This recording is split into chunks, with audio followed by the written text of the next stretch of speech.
Kashi haematology group और centre for genetic disorder BHU द्वारा आयोजित अपडेट्स ऑन कोआगुलोपैथी 2025 सम्मेलन का सफलतापूर्वक आयोजन रविवार को वाराणसी में मलदहिया स्थित होटल हिंदुस्तान इंटरनेशनल में संपन्न हुआ। सम्मेलन में professor Jasmina Ahluwalia PGI, Chandigarh professor SP Verma KGMU, Lucknow professor Tathagata Chatterjee ESIC, Faridabad professor LP Meena IMS BHU, doctor Abhishek Sharma NRS medical college Kolkata, doctor Abhishek Maurya trauma centre BHU, doctor Priyanka Agarwal IMS BHU, doctor Akhtar Ali IMS BHU और डॉक्टर इफत जमाल IGIMS पटना जैसे प्रमुख विशेषज्ञों ने रक्तस्राव से संबंधित विकारों को पहचानने, उनका निदान करने और त्वरित चिकित्सा ध्यान देने के महत्व पर अपने विचार साझा किए।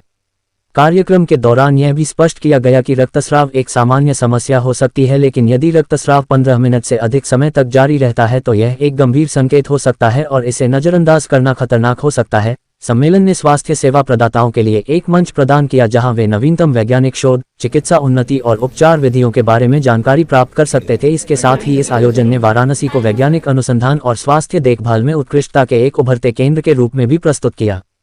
सम्मेलन का संचालन डॉक्टर नेहा सिंह द्वारा किया गया और आयोजन की सफलता में प्रोफेसर विजय तिलक, आयोजक अध्यक्ष डॉक्टर दीपा रानी, आयोजक सचिव डॉक्टर प्रियंका अग्रवाल, डॉक्टर प्रतिष्ठा सेंगर, संयुक्त आयोजक सचिव डॉक्टर अंजू भारती, वैज्ञानिक सचिव और डॉक्टर अख्तर अली, कोषाध्यक्ष की महत्वपूर्ण भूमिका रही। अपडेट्स ऑन कोआगुलोपैथी 2025 सम्मेलन का आयोजन निश्चित रूप से चिकित्सा क्षेत्र में एक महत्वपूर्ण मील का पत्थर साबित हुआ और भविष्य में इस तरह के और अधिक जागरूकता कार्यक्रम आयोजित करने की आवश्यकता को भी रेखांकित किया। वाराणसी से संतोष कुमार सिंह की रिपोर्ट। परिचय बता दीजिए। अच्छा ठीक है। आज 9 फरवरी 2025 को हमने updates on coagulopathy Kashi haematology group और ISHBD के बैनर तले आयोजित किया है और इसका मेन उद्देश्य है रक्तस्राव से संबंधित बीमारियों के बारे में लोगों को जागरूक करना कि अगर किसी को रक्तस्राव 15 मिनट से ज़्यादा हो रहा है तो उसे कई तरह की बीमारियां हो सकती हैं जो कि जन्मजात भी हो सकती हैं या फिर कहीं बाद में आई हो। तो लोगों को इसके बारे में जागरूकता होनी चाहिए कि अगर उनको कहीं कट लग गया है, गिर गए हैं, वो स्थान अगर सूज गया है, यहाँ ब्लीडिंग हो रही है, बच्चे को लगातार ब्लीडिंग हो रही है, तो इसके लिए वो सचेत हो जाए और तुरंत उसकी जांच कराएं। और इसके लिए विशेषज्ञ PGI चंडीगढ़ से प्रोफेसर जस्मीना अहलुवालिया, दिल्ली से प्रोफेसर तथागत चटर्जी और Abhishek Sharma NRS medical college Kolkata से ये सारे यहाँ उपस्थित हुए हैं ताकि इन बीमारियों के बारे में सघन ये कर सके, बातें कर सके और ये पता लगा सके कि इन बीमारियों को कैसे उचित जांच द्वारा जल्द से जल्द इलाज मिल सके। रक्तस्राव के अलावा भी अन्य जानकारियाँ दी गई हैं। जी बिल्कुल।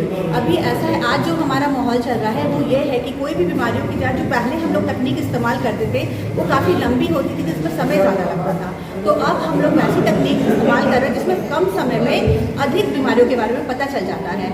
और इसके साथ ही जो जन्मजात बीमारियां होती हैं जैसे NGS टेक्नोलॉजी है और कैरियोटाइपिंग है, इन सब के द्वारा जो बीमारियां हमारे जन्मजात हैं उनके बारे में भी पता लगाया जा सकता है और फिर बच्चों का जो जीवन यापन है उसी तरीके से करा जाए कि उनको आगे की लाइफ उनकी अच्छी रहे और जल्दी मोर्टेलिटी ना हो।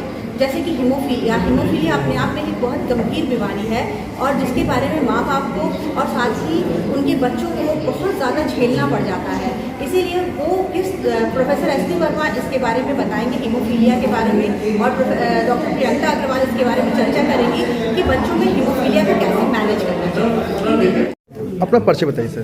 तो मैं हूँ ब्रिगेडियर तथागत चटर्जी, मैं आर्मी मेडिकल कॉलेज FMC से हूँ, आर्मी हॉस्पिटल आरआर से हूँ। सर आज यहाँ संगोष्ठी का आयोजन किया गया था, क्या था थोड़ा? तो ये एक बहुत ही आधुनिक और रिसर्च ओरिएंटेड कॉन्फ्रेंस था जिसका नाम था coagulation update, organized by Kashi haematology group, जिसके ऑर्गेनाइजिंग चेयरपर्सन है डॉक्टर विजय तिलक और पूरे इनके department of pathology, department of medicine, department of paediatrics, gynae सब मिलकर ये लोग ने ये हमारे BHU के जो डॉक्टर साहब है, ये लोग ने मिलकर इस तरह का एक कोएगुलेशन अपडेट किया, जिसमें बहुत बेहतरीन लेक्चर्स एक्सपर्ट्स ने दिए और हम लोग ने बहुत सारे जानकारी शेयर किए।